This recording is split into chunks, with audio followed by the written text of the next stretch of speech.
Hey VC, welcome back. This is HubTunes. I am Mike.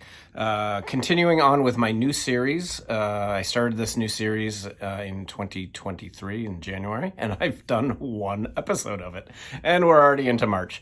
I apologize for that. When I started this series, I kind of thought I'd be doing it more, but some things have come up, different things, and I've cut back to doing just one video a week, which has been great for my mental health. I am definitely not putting as much pressure on myself to constantly be making videos. It's been very nice. The first 2 years of making videos, I was doing 2 videos a week. At the beginning, I was even doing 3 videos a week, which is absolutely ridiculous. Nobody should be doing that. So I'm gonna get back into this new series. It is called 3 from 1. I showcase 3 records from one band. That's what it's called. 3 records from one band, 3 for 1. The first episode I did the first 3 U2 albums. Not one of my favorite bands. That's why I kind of like the series. They're quick, easy videos to make, and I can just pull out 3 records that kind of interest me or just I feel like talking about. They don't necessarily have to be my favorite records. They could be garbage records. They could be the worst records for the band ever made.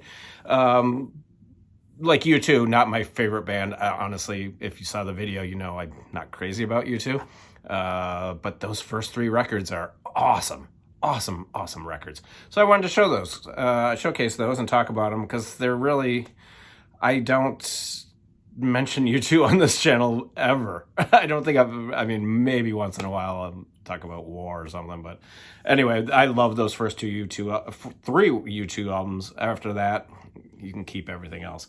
So I'm going to keep this conversation going and the series going. I promise to step up my game with it. I'm going to make more of these videos. So you'll be seeing more of them. I got a bunch of concert reviews coming too. So let's get on with it. This 3 from 1 is going to be the Grateful Dead, one of my all-time favorite bands. They might be my all-time favorite band. It's hard. I mean, I've seen the Grateful Dead. I saw them 50 times. My 50th time was Jerry's last show here in Chicago in '95. I have not seen many of the offshoots since. Jerry passing away kind of just something just got torn out, and I've seen a couple of shows here and there, but it just doesn't do anything for me. Although I was very impressed with Dead and Company. Say what you will about John Mayer. I know he's a big bag, but he's a smoking guitarist. He is a really, really good guitarist, and he fit right in with that band. I really enjoyed what Dead and Company were doing. I have a lot of their bootlegs and really cool stuff. Okay, so Grateful Dead, 3 from 1. I'm not going to do American Beauty. I'm not going to show Working Man's Dead, my 2 favorite Grateful Dead records. I'm not going to show Europe 72, probably another one of my favorite Grateful Dead records.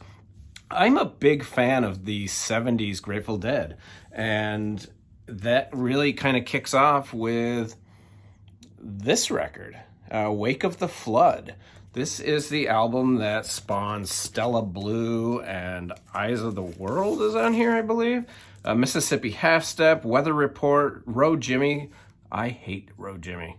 I cannot stand that song. I skip that song. When I would see the Grateful Dead live, if they played Road Jimmy, I always went to the bathroom.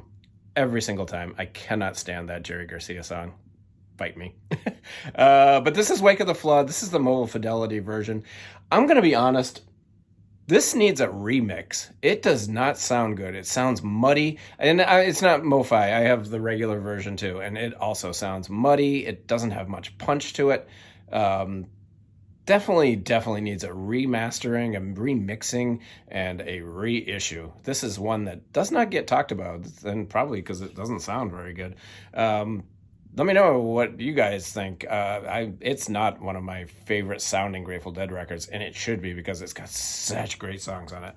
Absolutely wonderful. I mean, I want to hear a studio version of Eyes of the World that smokes. I guess that's why we always went to see the Grateful Dead live, because their studio albums generally don't smoke. But yeah, Wake of the Flood.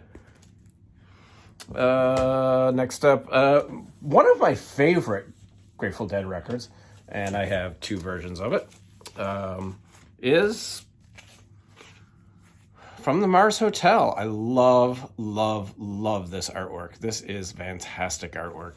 This is on the Green Grateful Dead label. These records sound phenomenal. This record sounds absolutely incredible. It is the complete opposite of Wake of the Flood.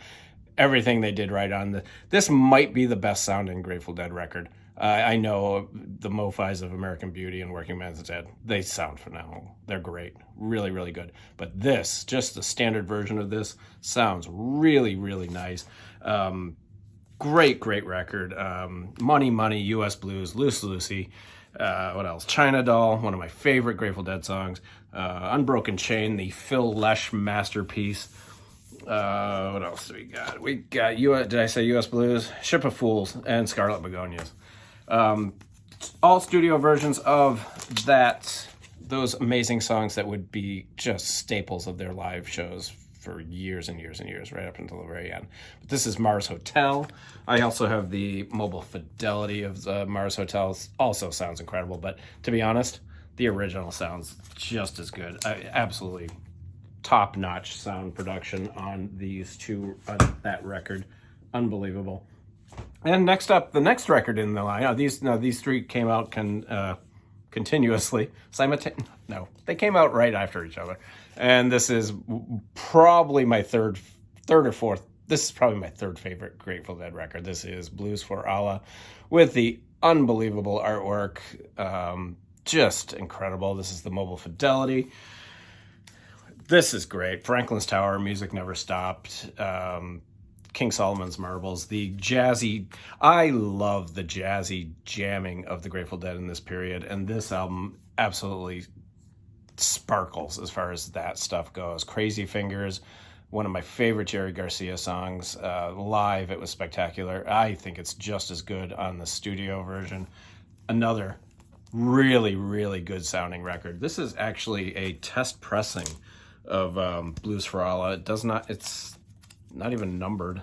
It was a test pressing, and I picked it up many years ago, and it is wonderful. Franklin's Tower, I just told you what songs are on it. Help on the Way, Slipknot, Franklin, to open the record, and really, really good record. If you want to get into the middle career of the Grateful Dead, start with this. This is an absolute masterpiece. I love, love, love this record. I also have the regular pressing. I think this was a test pressing too. I have a bunch of test pressings of Grateful Dead. I have Terrapin Station also as a test pressing, but yeah, wonderful record, absolutely fantastic. And honestly, I'll be honest, it was probably all downhill after that. I think that's their last great studio album. Say what you will, I do enjoy Go to Heaven. The one with the cheesy cover where they're all in white suits. There are some moments on that I really like, but it was all downhill after that. The next album would be Shakedown Street, and this is terrible. This is the Grateful Dead Go Disco. Shakedown Street, a wonderful song. Live, it was absolutely spectacular. Good. They do a cover of Good Lovin', I Need a Miracle, Minglewood Blues. Again, songs that would become staples in their live show, but this is not a good record. Not at all. And then it gets even worse in the 80s and 90s with, what is it, In the Dark and Built to Last. That Built to Last is terrible. I actually have the Mo-Fi of In the Dark, too. Never listen to it. It's not a good record.